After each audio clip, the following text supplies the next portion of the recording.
Bonjour à toutes et à tous l'équipe, j'espère que vous allez bien. Aujourd'hui pour cette nouvelle vidéo, on se retrouve pour la présentation des équipes, mais aussi des coureurs pour le Tour de France 2023. 110e édition du Tour de France. On a fait une vidéo présentation du profil de chacune des étapes, n'hésitez pas à aller la checker. Il y a les 21 étapes de présenter, les 21 étapes qui se dérouleront du 1er au 23 juillet 2023. Tour de France à suivre en intégralité sur la chaîne, résumé de chacune des étapes en vidéo, présentation de chacune des étapes, donc n'hésitez pas à nous rejoindre et à checker la playlist Tour de France, vous avez plein de vidéos présentations pour découvrir en avant-première le Tour de France. Du côté de la Jumbo-Visma, équipe des Pays-Bas, on aura le vainqueur sortant, Jonas Vingegaard qui sera là, accompagné de Tiesj Benoot, Wilco Kelderman, Sepp Kuss, Christophe Laporte, le seul français de cette formation, Wout van Aert, Nathan Van Dung, Dylan Van Baarle. Une équipe qui a de quoi jouer sur tous les terrains, Vingegaard pour le général, Kelderman en montagne, Kuss également en montagne, Laporte sur des sprints en boss, Van Aert sur des sprints en boss, mais également des sprints massifs tout comme Laporte maintenant, et des coureurs qui roulent bien contre la montre, Van Baarle, Van Dung, Vingegaard, Kelderman aussi. Donc franchement il y a de quoi s'amuser. Et Van Aert bien sûr.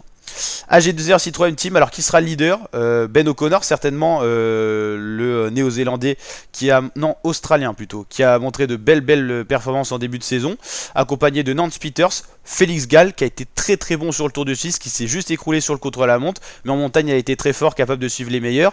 Heureusement pour lui, il y a peu de contre-la-montre, il n'y en a que 1 de 22 km sur ce Tour de France. Alors pourquoi pas jouer un top 10 pour ce coureur autrichien. Oui, en plus Ben O'Connor Australie c'était marqué là, j'ai même pas tilté. Aurélien Paré-Pinte qui sera également un des bons graveurs de la formation, certainement sa carte pour aller dans les échappées, Oliver Nassen, Benoît Cosnefroy et Stan De Wulf. Alpecin, on n'a pas encore les coureurs, on en reparlera donc dans une autre vidéo. On refera une vidéo des coureurs juste avant le départ pour être sûr voilà, qu'il n'y ait pas eu d'annulation de dernière minute et avoir les 176 coureurs officiels, 8 coureurs par formation. Astana Kazakhstan Team, ça sera pour Mark Cavendish pour le sprint, le sprinter de Lindemann, le vétéran qui est arrivé dans les rangs d'Astana cette saison et qui est capable de gagner. Donc Serge Boll qui sera certainement son poisson pilote ou le sprinter quand Cavendish sera pas là parce que Cavendish il aime pas du tout les boss. Alexei Loutchenko peut-être pour une victoire d'étape, on l'a vu au général, il n'a pas une forme étincelante, ça sera compliqué au vu de la start list cette année. David de la Cruz, Luis Lon Sanchez, le vétéran espagnol, Gianni Moscon, Harold Tejada et Yegnis Fedorov. Boransgro, on aura Patrick Conrad, Bob Jungels, Jean Lee qui jouera le général, Burman, on ne sait pas s'il jouera le général, en tout cas c'est le nouveau champion d'Allemagne sur route, Marco Haller, Jordi Meus, Nils Police et Danny Van Poppel. Education First on n'a pas.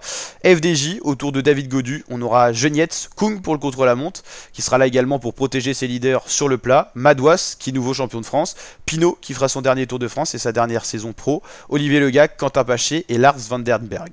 Ineos, on aura Pidcock pour jouer sur tous les terrains pour nous régaler en descente, Daniel Felipe Martinez peut-être pour le général, Kato en tant que lieutenant et capitaine de montagne, capitaine de route, Carlos Rodriguez pour nous montrer ce qu'il est capable de faire au général, Egan Bernal qui est plus aussi bon qu'avant depuis sa grave chute où il s'était fait renverser en Colombie.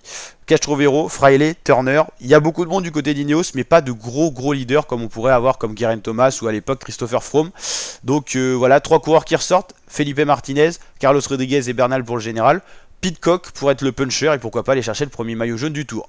Intermarché, une équipe intéressante qui s'est enrichie en coureur d'année en année. Luis Penchez pour jouer un top 10, c'est important pour les points UCI. On sait très bien que Luis Penchez ne gagnera pas le Tour de France, mais il peut faire un top 10. Ça sera compliqué cette année au vu de la start list. Adrien Petit, le sprinter français, pour jouer sur le plat. Binyam Grimaille, également un très bon sprinter qui peut rêver de la première étape. Il est en très grande forme et peut-être un des meilleurs sur les sprints en boss. Calmejean, Rui Costa, John Smith, Mike Tennyson et George Zimmermann. La Movistar autour d'Henrik Mas. Il y aura Jorgensen aussi pour jouer un top 10, accompagné d'Oliveira, Guerrero, Aramburu, Izagirre, Mulberger et Pedrero, Gorka Izagirre.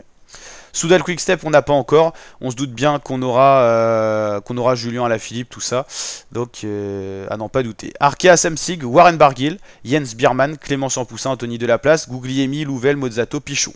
La Bahreïn, grosse pensée bien sûr à Gino Meder, qui est décédé dans le Tour d'Italie sur une arrivée en descente. Voilà, une équipe qui sera certainement endoyée, peut-être il y aura peut-être un petit geste, un brassard noir ou quelque chose comme ça. En tout cas on aura des coureurs talentueux, Matej Moric, très grand descendeur d'ailleurs, Wout Poels, très bon grimpeur, Miguel Landa. Miguel Landa, il perd du niveau d'année en année. À voir s'il sera capable d'aller chercher au moins une victoire d'étape sur ce tour. Nikias Hunt pour le sprint, tout comme Finn Bellos, Bilbao, Egg et White. La Cofidis autour de Guillaume Martin, son leader, Brian Cocard pour le sprint, Yon Izagirre, lieutenant de montagne de Guillaume Martin, je pense, Alexis Renard, Axel Zingel, Simon Geschke, Victor Lafay, Anthony Perez. DSM autour de Romain Bardet, Dina Matthews, Nils Ekhoff, John Degelcombe, Alex Edmondson, Chris Hamilton, Kevin Vermarke et Sam Velsfort. La Jayco Alula avec Groenewegen pour le sprint, Yates, Simon pour le général, Craddock, Durbridge, Harper, Juliansen, Megzech et Renders. La Lidl Trek avec Mats Pedersen, qui aura peut-être ses chances sur la première étape, Tony Galopin, Jasper Stuyven pour le sprint, Chicone et Juan Pedro Lopez et Skelmose qui a gagné le Tour de Suisse. Donc Skelmose, on va l'attendre au tournant sur le Tour de France. Peut-être va-t-il être plus fort que Pogacar et Vingegaard. En tout cas, c'est la grosse surprise de ce début de saison. Très jeune coureur, très talentueux. Quinn Simmons, Jasper Stuyven, il est indiqué 2 fois, ok. Et Alex Kirch, je crois qu'on l'avait oublié. UAE Team Amy White, Tadej Pogacar qui sera très bien entouré, Machka, Yates, Soler, Bjerg, Groschartner, Stecklangen et Trentin. C'est la première année que Pogacar a vraiment du soutien pour les poler en montagne. Machka il a toujours été là mais c'était un peu le seul. Il y a Yates quand même, il y a Marc Soler, donc il y a du costaud. L'Auto Desni avec Calabewan, Campenard, Debuts, Enkorn, Frisson, Guarnieri, Van Riels, Vermersch. La Total Energy avec Peter Sagan, Boissonhagen, Mathieu Bourgodeau, Steph Kras, Valentin Ferrand, Pierre Latour, Danny Hoss, Anthony Turgis. La Israel Première Tech avec Michael Woos, Guillaume Boivin, Simon Clark, Hugo Hull, Chris Neyland, Nick Schulz, Corbin Strong et Dylan Teuns. Et la Uno X Pro Cycling avec Alexander Christophe, le coureur expérimenté norvégien qui est arrivé dans cette équipe. Tobias Allan Johansen, qui peut être bon au général, mais au vu de la start list, ça sera compliqué un top 10. Johan Abramsen, Anton Charmig, Jonas Gregard Wilsi, Rasmus Tyler, Thorsten Strahen, Soren, Varon Skold. Il y aura de quoi s'amuser pour les commentateurs du Tour de France au niveau prononciation, en tout cas pour cette équipe norvégienne.